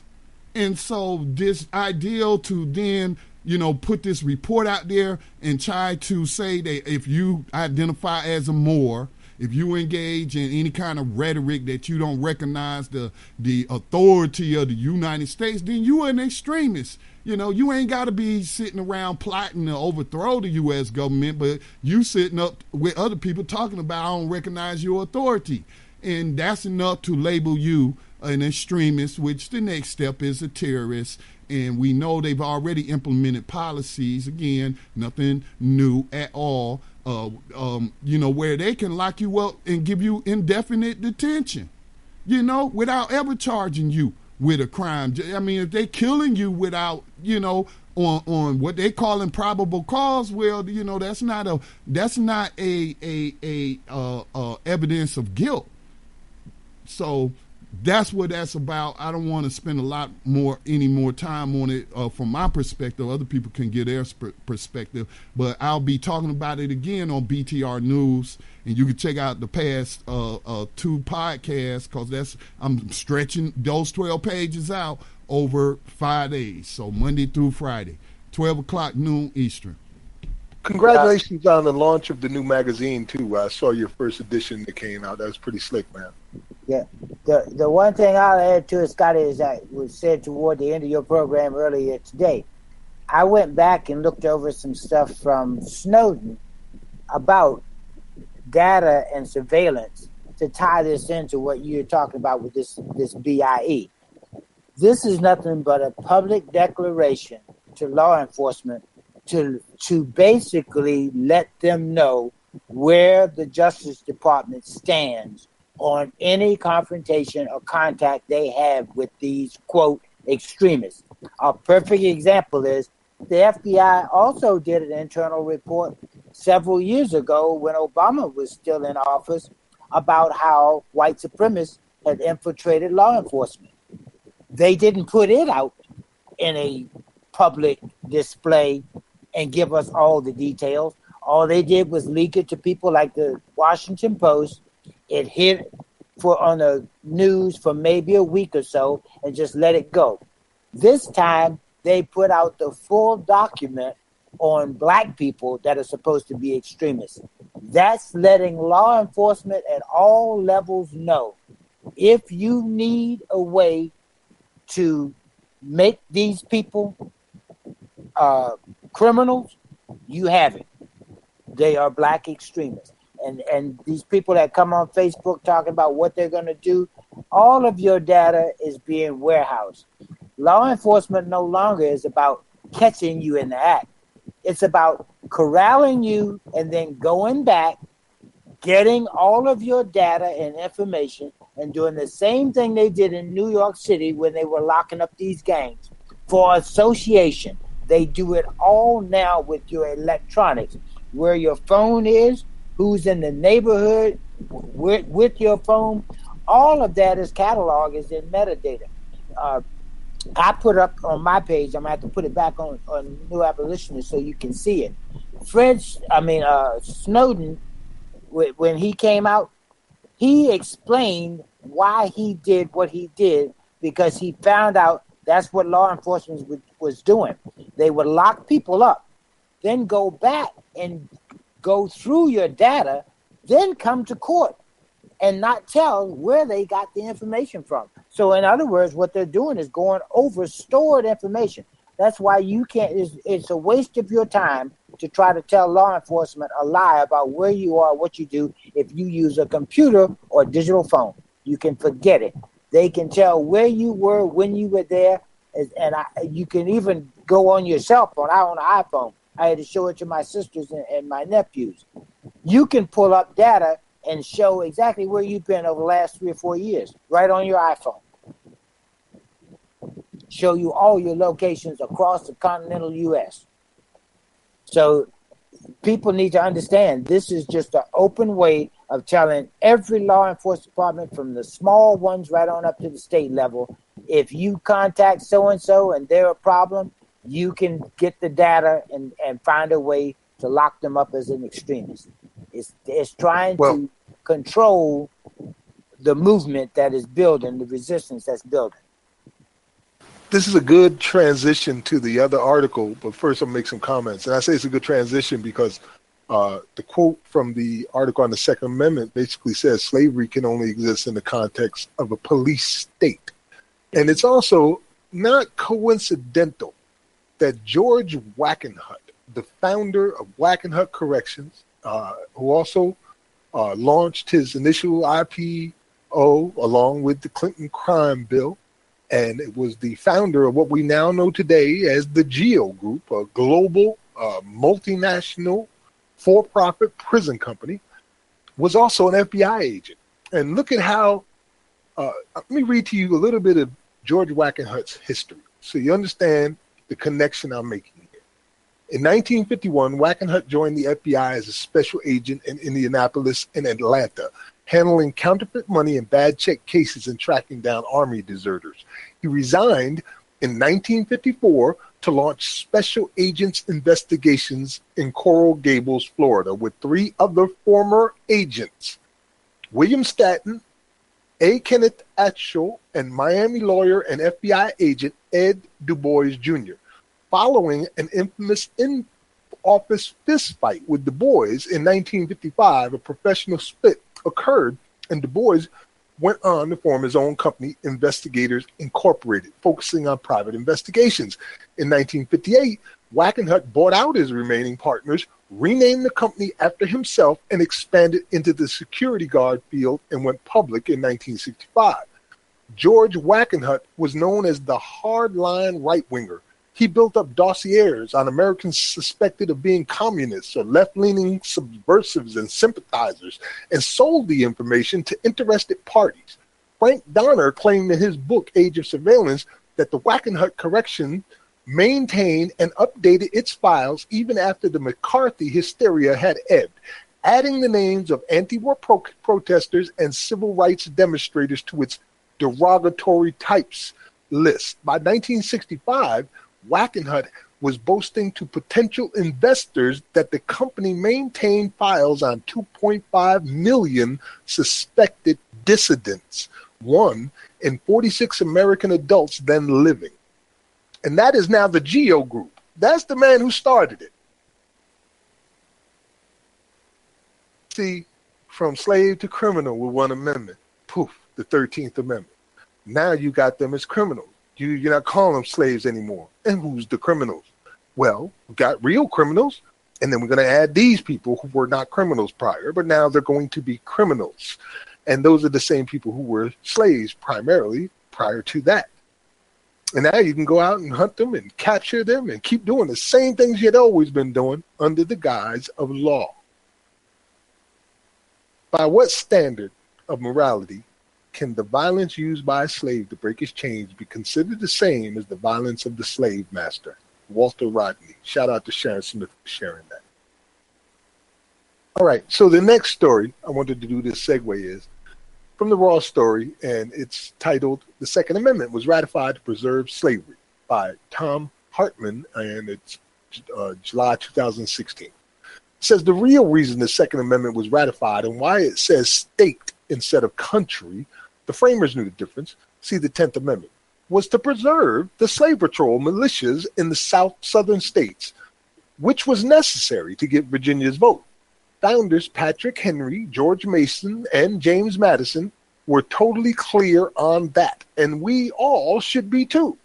In the beginning, there were the militias. In the South, they were also called the slave patrols, and they were regulated by the states. In Georgia, for example, a generation before the American Revolution, laws were passed in 1755 and 1757 that required all plantation owners or their male white employees to be members of the Georgia militia, and for those armed militia members to take monthly inspections of the quarters of all slaves in the state. The law defined which counties had which armed militias, and even required armed militia members to keep a keen eye out for slaves who may be planning uprisings. As Dr. Carl T. Bogus wrote for the University of California Law Review in 1998, the Georgia statutes require patrols under the direction of commissioned militia officers to examine every plantation each month and authorize them to search all Negro houses for offensive weapons and ammunition, and to apprehend and give 20 lashes to any slave found outside plantation grounds. It's the answer to the question raised by the character played by Leonardo DiCaprio in Django Unchained when he asked, why don't they just rise up and kill the whites? If the movie were real, it would have been a purely rhetorical question because every Southerner of the era knew the simple answer. Well, regulated militias kept the slaves in chains. Sally E. Hayden, in her book Slave Patrols, Law and Violence in Virginia and the Carolinas, notes that although eligibility for the militia seemed all-encompassing, not every middle-aged white male Virginian or Carolinian became a slave patroller. There were exemptions, so men in critical professions like judges, legislators, and students could stay at their work. Generally, though, she documents how most Southern men between ages 18 and 45, including physicians and ministers, had to serve on slave patrols in the militia at one time or another in their lives. And slave rebellions were keeping the slave patrols busy. Well, that yes? I'm sorry, but that man, what's his name? Dang. President Andrew Trump's guy. Jackson. Andrew Jackson. He ran away from the Carolinas to join the slave patrols. They didn't have to force him because he was he was actually first generation born on this continent. His parents was poor, came over as probably indentured servants or whatnot, working for somebody here in this area of North Carolina, and to escape that poverty, he left when he got of age, went to Tennessee and volunteered for their slave patrols, and from there joined the U.S. military and became known as a great Indian killer. And his portrait is a favorite of President Donald Trump, and it hangs in the Oval Office right now. Yes, sir. Did you want to say something? All those states' rights people. I wanted to say something when you brought up Wackenhut. Wackenhut back in the 80s, I wanted to tell you, they actually are the same people, CCA, when they first started, Corrections Corporation of America, back in the 80s, they are the same investment group that actually started Kentucky Fried Chicken. The investment group that franchise Kentucky Fried Chicken actually started CCA back in about 1984. As a matter of fact, not only did they start it, once they got going and started trading on a New York Stock Exchange, they operated in 21 states from the District of Columbia on through Puerto Rico. And they said the only places that had larger prisons once they got started was Texas, California, New York, and Florida. Then Wackenhut at the time was out of Palm Beach Gardens, Florida, is where they first started. And they started trading on the New York Stock Exchange in 1996, along with the Bill Clinton. Mm-hmm. Exactly. So that's why I keep saying to you, the group of investors and tentacles go so deep. It covers law enforcement. It covers the 1%, which are billionaires and the hedge funds managers, ain't nothing and changed. the banking. Ain't Let me nothing just changed. be clear on what you're saying. Hold on for a second, Scotty. Let me be clear on what you're saying. You're saying that these prison industries, which are now global entities since the mid-1990s, all launched together with the Clinton crime bill in complete knowledge and understanding with the Clintons themselves as to what they were about to put into play, which would last generations. That's a conspiracy. And the bad part about it is they actually started as a subsidiary during Reagan in 1988 under Republicans. Clinton actually became the face of them when they started trading publicly when he took over the Republicans' Get Tough on Crime. He was the one that helped them turn into a public-private thing where we started with using government money to build the buildings and then leasing them back to the corporations. And they expanded to England, Wales, Scotland, Puerto Rico, and Hillary and South Clinton Africa. was in the center I looked of that it up too. because you brought it up a couple of weeks ago. So I brought it up. I said I'm going to stick it to the side and let you know. That's when they became international.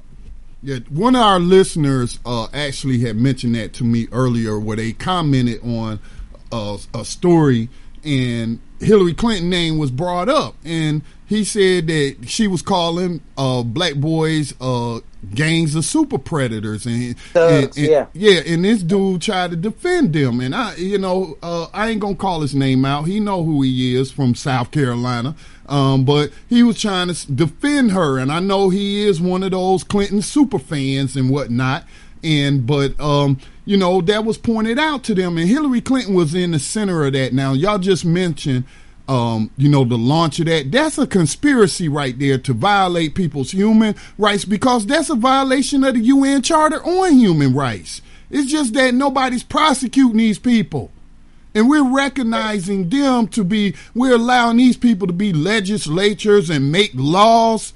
And then we have the evidence that there's a conspiracy to put mass numbers of people into slavery, all for profit. Because what is slavery all about? Produce and profit. One of the most eye-opening articles that I've ever read, showing people, places, times, and date by people who were actually there and knew firsthand information, is available right now on New Abolitionist Radio. It's called, it's the Clinton Administration, and it's from Dunwalk.com. It breaks it all down for you, including, and she was engaged in Harvard's all that relationship to this. She was engaged in, as well as he was, in all that racialized language that was all being attributed to Rush Limbaugh. And I was listening to talk radio back during that time. I started listening to talk radio in the 80s. And they were repeating the same talking points, talking about this super predators. That was based on a right-wing study. And this was all to sell that Clinton crime bill to get good Democrats behind it, because Republicans was already behind it. They need to change their name, because they are certainly no longer an abolitionist party. So, let's just call them the GOP. I don't know. They need a new name. All right. But anyway, Hillary Clinton also demonized single mothers, said they were lazy, weren't looking for work, and were just getting welfare checks. And they moved, this is all documented, and they moved $1 billion from social services to private prison contracting to those people they conspired with to launch these companies. This is RICO. We could build a RICO case on the Clintons. Well, yes, we could. When you bring that up, that's part of what the other part I was going to put in there. Actually, from 1936, there was a Supreme Court case where states couldn't do it. So that's part of the reason you hear Southern governors push states' rights, because according to that U.S. Federal case, the only way you can give a private prison the right to operate is through a state government, as long as the contract doesn't violate the Constitution. So that, again, was a part of Bill Clinton when he was a governor of Arkansas, was one of the first private prisons. Arkansas gave an overcrowded prison. One of his friends was actually a contractor for the food and I think the cleaning supplies, and they came up with the right to authorize private prisons. That came through the state of Arkansas. Hey, let's be mindful too that we're down to the last half hour, and I got at least one pretty long segment with one of the stories we want to share in the segments. And I want to finish up this Second Amendment thing. To answer your question, what's that name for the Republican Party? Noam Chomsky said that the Republican Party is the most dangerous organization in human history. So there's the name for them. Most dangerous organization in human history. Hopefully that works for you. But all of this is like, for us, it's a bow tie. Every week we do this. We put all the information together for you, and then we show you how we can wrap it up in one bow tie under one umbrella: slavery. It's all part of slavery, and a lot of these people knowingly were involved in doing this, including the false narratives presented by, as Otis mentioned, Hillary Clinton with the super predators, calling our children super predators, and also with Donald Trump calling for the deaths of the Central Park Five and demonizing a group of people in order to turn them into criminals for their slave trade, because that's what they were doing. They were falsely incarcerating people just as surely as they falsely incarcerated the Central Park Five, and had everybody clapping their hands that they had done so. Like Scotty always mentions about Malcolm X's quote, that you have to be really careful. Scotty, would you like to repeat the quote Malcolm says about the media who can, make you believe in the innocent and the guilty and the guilty of the innocent? Yeah, there's a number of quotes. If you notice from our profile picture for tonight's broadcast, Max was putting a slide up on a projector of Malcolm X saying, if you're not careful, the newspapers will have you hating. I had to pull it up, man, but the quote that I have memorized upon which Black Talk Media Project was founded is: the media is the most powerful entity on the face of the planet because it controls the minds of the masses. It can make the innocent look guilty and the guilty look innocent, and that's power. Yes, and the other one, Scotty, that I was looking for is if you're not careful, the newspapers will have you hating the people who are being oppressed and loving the people who are doing the oppressing. Thank you, and Max. That's perfectly exemplified by the Central Park Five, and at the same time, Hillary Clinton and Donald Trump and their rhetoric. All right, so let me finish up the last of this other part, story from the Raw story about the Second Amendment. Hey, do you want to take our last station identification break or skip it? Well, we've got a short on time. I think we're going to be cutting it close today. It's up to you. You're the lead producer, brother. Okay, you're listening to New Abolitionist Radio on the Black Talk Radio Network. That was it, Max. Oh, okay. All right. In continuation of this article, by the time the Constitution was ratified, hundreds of substantial slave uprisings had occurred across the South. Blacks outnumbered whites in large areas, and the state militias were used to both prevent and to put down slave uprisings. As Dr. Bogus points out, slavery can only exist in the context of a police state, and the enforcement of that police state was the explicit job of the militias. Let me repeat that.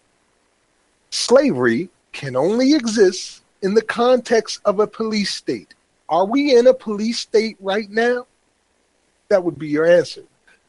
if the anti-slavery folks in the North had figured out a way to disband or even move out of the states, those Southern militias, the police state of the South, would collapse.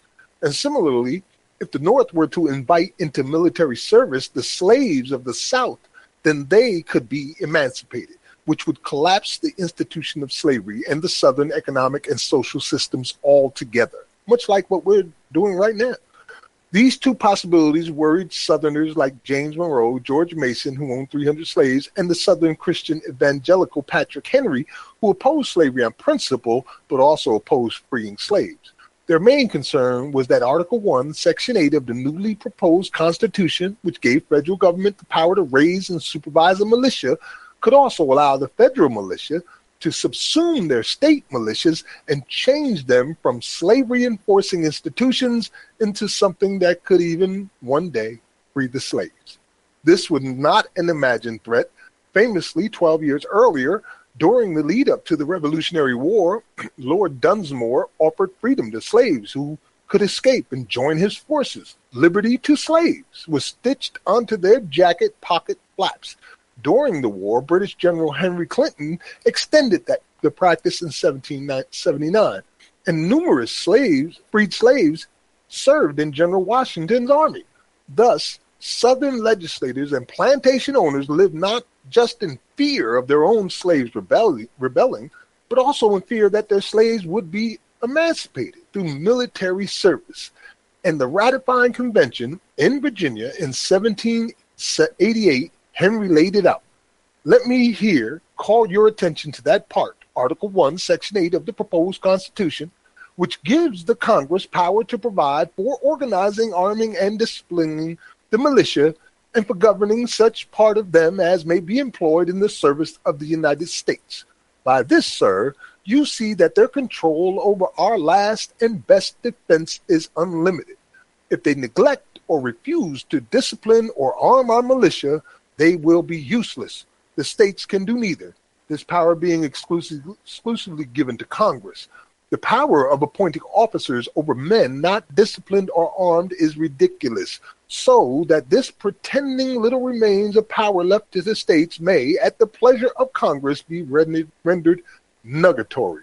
So that's why I'm going to end it right there. You can read the rest on New Abolitionist Radio, but as you can clearly see, the Second Amendment was put into place to prevent slave uprisings. Right. And so putting it into modern context, what does that mean? That means that it's too late for gun control. Yeah, that's what it means. It's too late for gun control because, hey, there are hundreds of millions of guns out there with probably billions and billions of ammunition out, and it's too late to try to so it's too late for gun control. Well, you'll see gun control in urban areas and black neighborhoods where they have gun buybacks all the time, but you won't see that out in the middle of Kansas. No gun buybacks over there. And that's a symptom of slavery as well as stripping a black person of their rights. Like we mentioned, let's take it back to Virginia, which was mentioned earlier in the slave codes that they passed. What was that? 16, it escapes me right now, but one of the first laws passed in the colonies to regulate the movement of the victims of slavery, but also stripped free black colonists of their rights to bear arms. That was in that Virginia colony slave code of I want to say 1680, 1665, somewhere along there. So so again, it has always been about disarming black people. But in case there's any black people out there that want to be anti-gun and think that the answer or solution to violence, white terrorism, is to be behind the democratic political proposition of gun control, is too late. It's too late for that. And guns, read the books about how guns really won the civil rights movement or what have you. Read Negroes with Gun, Robert F. Williams. And I can tell you some stories about why my family is still here in North Carolina and not run off or murdered by a bunch of white terrorists. I can give you secondhand stories straight from my uncles who participated in repelling that white terrorism, land theft with rifles. So that I just want to leave it at that on that topic. Otis. Oh no, you covered it. You covered it. Just FYI, right now there has been here in South Carolina at McCormick Correctional Institution 3 uprisings of prisoners in their facilities, their high security facilities, and they're calling it rebellions against the system itself. The rebellions are going to keep happening because it's slavery. South Carolina's got some of the worst prisons in the country, and I have all the reports to prove it. And I want to give you this report right quick, but back then they had firearms. They were the only ones allowed to have firearms and what have you. The slave patrols I'm speaking of today, we call them police officers or cops. I tend to call them slave catchers because, we've been saying it for a long time, and that's who they're descended from. And they had badges too back then, okay? And so, but they're only estimated about 1 million. I give them maybe 3 million if you count reserve officers like Shaquille O'Neal and what have you. But that's 3 million against how many people with guns? How many millions and millions? How many hundreds of millions or more with guns? So I just simply want to say is we, the people, are tolerating slavery. Yes, sir. Scotty, we're down in less than 20 minutes. Should we start on our segments now? Yes, sir. All right. The first one I want to do is our rebellion. For freedom's sake, a history of rebellion, where we remember certain rebellions. And then the second one I want to do after that will be the Abolitionist in Profile, which is titled, "Oh, I'm Just Taking 3 Pigs to Market, Ohio's Underground Railroad." So if somebody can get that prepared, I'll start with the first. The Creole case. And I want to give a shout out to Michael Williams, who provided us with this story today, as I requested some of my followers on Facebook to share some of their knowledge. And this is what he presented to us, which is an incredible story. The Creole case was the result of an American slavery revolt in November of 1841 on board the Creole, ship involved in the United States coastwise slave trade. As 128 slaves gained freedom after the rebels ordered the ship sail to Nassau, it had been termed the most successful slave revolt in U.S. history. 2 persons died as a result of the revolt, a black slave and a white slave trader. The United Kingdom had abolished the slave trade for British vessels in 1807, and slavery in its colonies effective 1834. Its officials in the Bahamas ruled that most of the slaves on the Creole were freed after arrival there, if they chose to stay. Officials detained the 19 men who rebelled on ship until the Admiralty Court of Nassau held a special session in April 1842 to consider charges of piracy against them. The court ruled that the men had been illegally held in slavery and had the right to use force to gain freedom.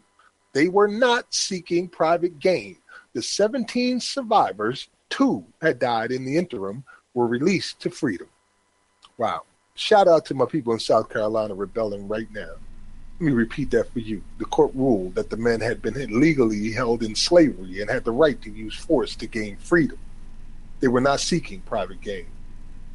When the Creole reached New Orleans in December 1841 with 3 women and 2 child slaves aboard, the Southerners were outraged about the loss of property. Relations between the United States and Britain were strained for a time. The incident occurred during negotiations for the Webster-Ashburton Treaty of 1842, but was not directly addressed. The parties settled on 7 crimes qualifying for extradition in the treaty. They did not include the slave revolts. Eventually, claims for losses of slaves from Creole and 2 other U.S. ships were covered, along with other claims dating to 1814. In a treaty of 1853 between the U.S. and Britain, for which an arbitration commission awarded settlements in 1855 against each nation. And you can read the rest of the Creole case on New Abolitionist Radio. Once again, thanks to Michael Williams for sharing this with us. And we here at New Abolitionist Radio remember the Creole case. Salute. I would love to read the conversations that were held in court where they came to the conclusion that the court ruled that the men had been illegally held in slavery and had the right to use force to gain freedom. I would really like to see that.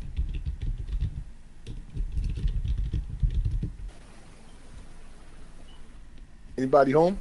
Yeah, I'm with you. I Netflix, that's another Netflix movie. You know, put some money behind that, come out with a Netflix original. All of these different stories, you know, that need to be told, that can be told, that are quite entertaining. Not that slavery's entertaining, but people need to know this type of history. Y'all put some money behind a documentary called The 13th.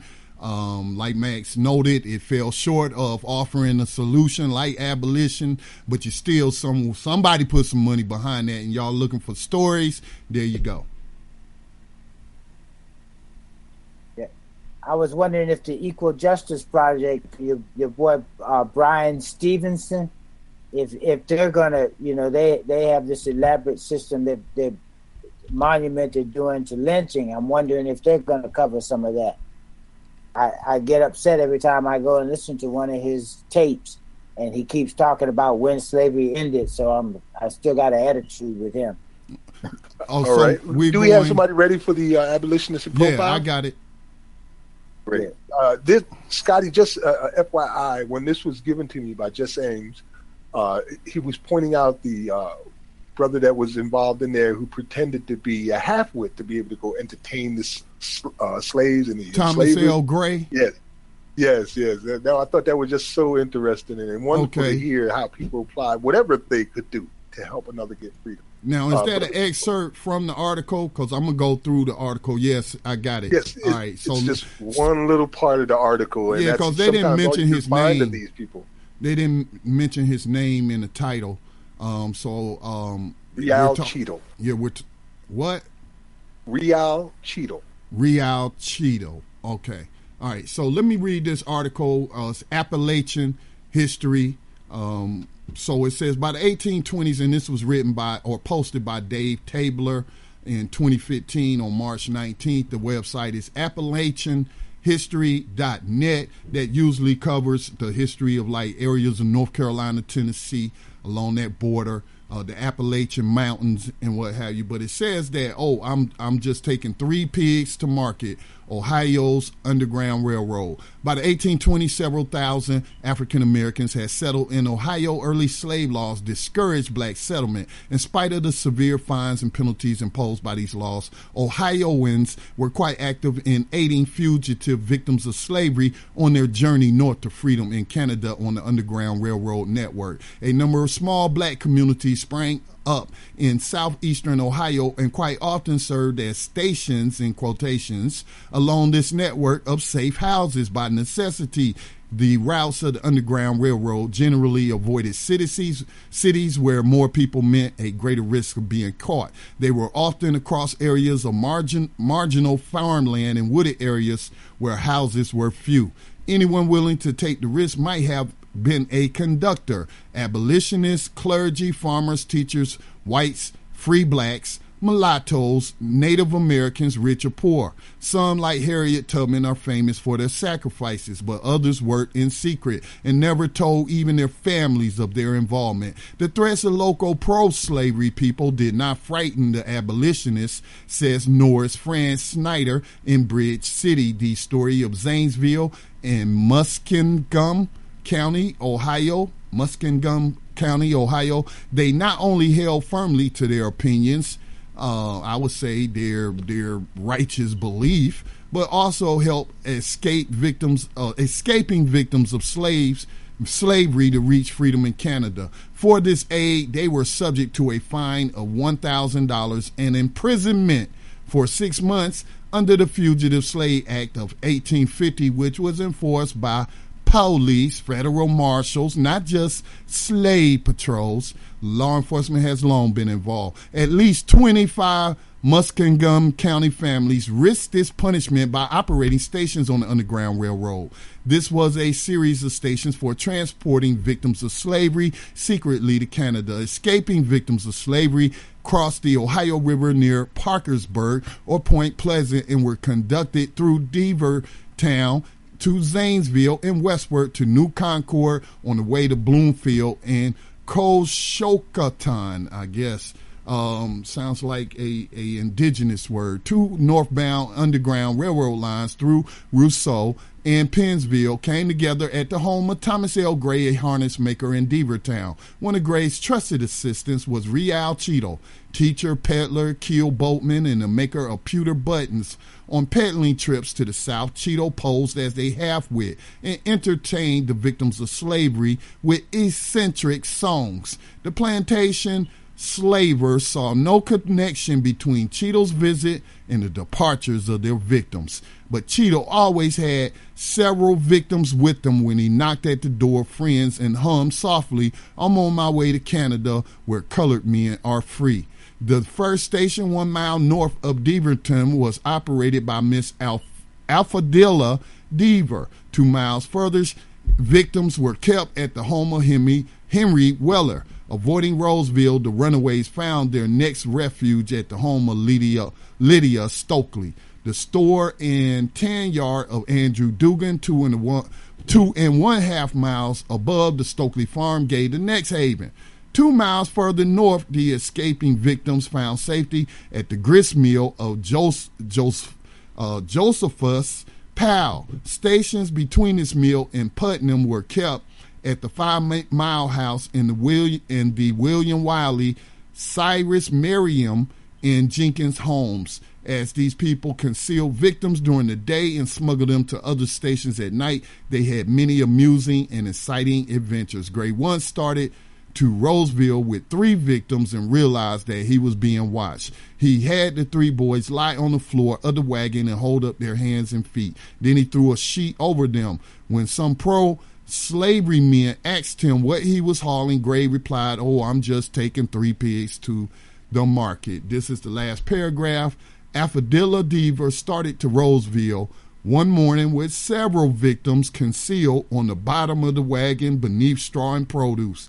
At the bottom of Wigton's Hill, the wagon stuck in the mud. Not daring to remove her load, she asked 4 pro-slavery farmers to assist her. Unknowingly, they helped the victims on their way to Canada.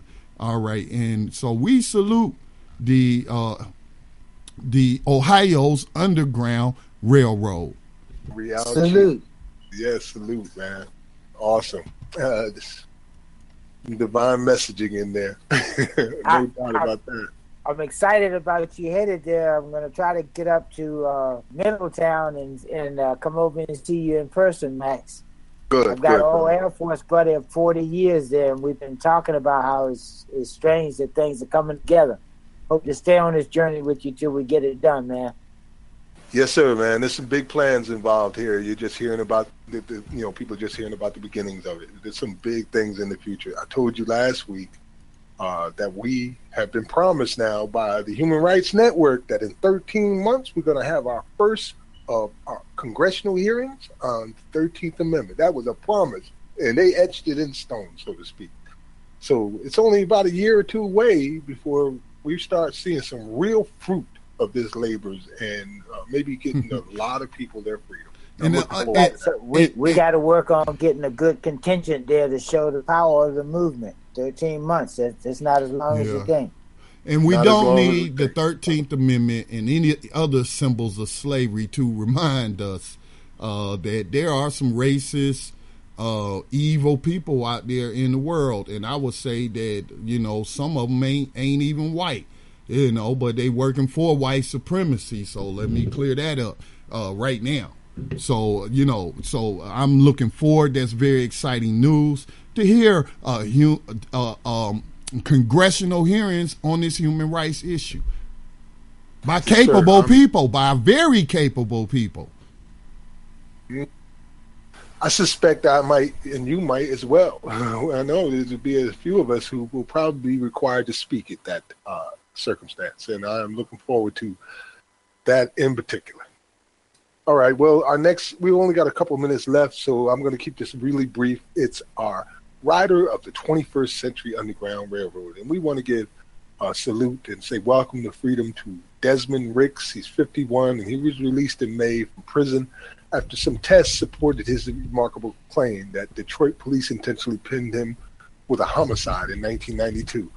They had an analysis of 2 bullets that were taken from the victim and were still in police storage, and they showed that they didn't match the gun that was presented as a murder weapon, something that he had been saying all along.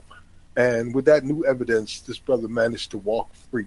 And now he's filing a lawsuit, as a matter of fact, and the lawsuit is for $100 million because he feels that not only did the police frame him on purpose, but everybody involved with this whole court system also played a part in doing that. And he's doing it as a free man today. Welcome to freedom, Brother Desmond. Welcome to freedom. Salute. Welcome to freedom. On that. All right, well, it's final comments for the evening time, and then we got to get out of here. Scotty or Otis, anything? Well, no, man, I'm happy to be aboard, and if there's anything I can help you with the research, just stay in touch tight, or feel free to send me any message on something you need me to work on, man. Looking forward to it. Awesome, man. This year, my dedication, I've dedicated myself to committing a project, and that project is to forming a committee to work on the exception clauses of the state constitution. So if you're interested in being on that, I could use help. Yes, I'm all for it. Indeed. And anybody who's listening, if you're interested, just reach out to me. I need to put together an initial team, and we need to start getting other people involved who have already gotten some experience for that. Anyway, Scotty, any final comments? No, except to say, well, yes, I'm going to say no and then speak. Yes, I have some final comments, Max. The dominoes are falling. We're tipping on them from different directions. We're pushing. We're using energy. Like Malcolm X said, by any means necessary. And we're seeing dominoes fall. I mean, just the very fact that you got people in the 21st century, and I'm not saying just those you hear on this program, but worldwide, that's why Max is being invited to Ghana. Okay? Worldwide, acknowledging that the United States never abolished slavery, and is represented by this, that, and the other, the symptoms. All these symptoms add up to slavery. So, the dominoes are being tipped. They're falling. And I hope to be around when that last domino, slavery, falls. And peace to the abolitionists, death to the enslavers, as our brother Yohanan would say. I miss Yohanan. I do. Just haven't heard his voice in a while on here. So shout out to you, brother. Hold it down wherever you at. I'm only a minute left, so I'm just going to keep it real brief. I don't do this for me. I do it for us and for my children and my grandchildren and your grandchildren and their grandchildren. I mean, we need to put our future into place now by getting rid of this dangerous past, and which has become our present. End slavery. How simple can it get? Try that. We haven't done it yet. It's some new stuff. End slavery. But first, you got to recognize that it does exist. And also, you need to remember that abolition, that real slavery abolition, is a reason for a revolution, so we can finally know some peace. Peace. Good night. Rise up, rise up, rise up, rise up, rise up, rise up, rise up, rise up, rise up, rise up. Showtime. Just lift your eyes up. Let your wise rise up. See the signs of the times. If it's time, rise up, rise up. When death and hell dwell among all God's people.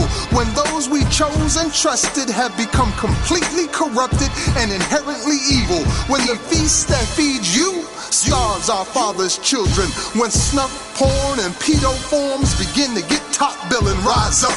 When famine claims millions. When justice gives blind eyes to billions. When the Lord's anger is no longer feared. If his protection is gone and your enemies are near. If you've seen the seas spill over and the mountains shake, break, and fall. If the moon ever turns blood red and you can't see the sun at all, rise up.